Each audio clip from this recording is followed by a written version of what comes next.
NBC4 is working to get you answers after widespread power outages disrupted hundreds of thousands of lives in central Ohio.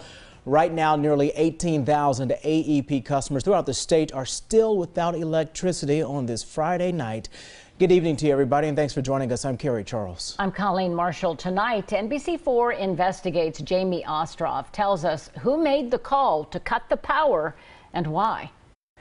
AEP Ohio is the company that supplies power to much of central Ohio, but AEP is actually part of a network of utility companies that draws electricity from a grid that covers 65 million people across 13 different states and D.C.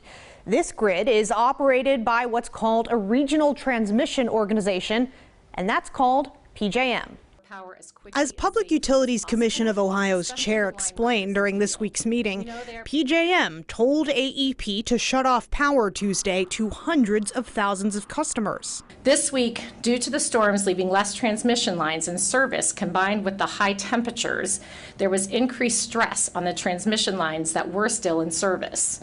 Because of this, yesterday afternoon, PJM ordered AEP Ohio to decrease the electricity demand on some parts of the stress system in central Ohio to avoid making the situation worse. So who is PJM? They are what I like to call the air traffic controller of the electric grid. Matt Schilling is PUCO's spokesperson. Just like an air traffic controller tells planes when and where to take off, they help flow the direction of electricity in real time. Power companies serving different areas draw electricity from PJM's grid and distribute it to customers.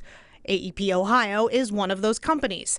And this week, there was a traffic jam, so to speak. The day after Monday's storms, multiple additional transmission lines in the AEP service area tripped out of service. This caused surrounding lines to overload beyond safe levels, said a PJM spokesperson in an email. To prevent damage to equipment and the risk of cascading outages across a broader area, PJM directed AEP to lower flows across the overloaded lines by reducing electricity load. An AEP Ohio spokesperson says the company backs PJM's decision, adding, quote, "The factor that determined which communities were impacted by the forced emergency outages this week was whether their local substation was served by an overloading transmission line. This was not a subjective decision made by anyone, but was determined by grid conditions caused by the storm and the hot weather." PUCO is conducting its after-action report to determine exactly what led to this week's outage so the utilities can prevent those problems from happening in the future. Local for you, Jamie Ostroff, NBC4.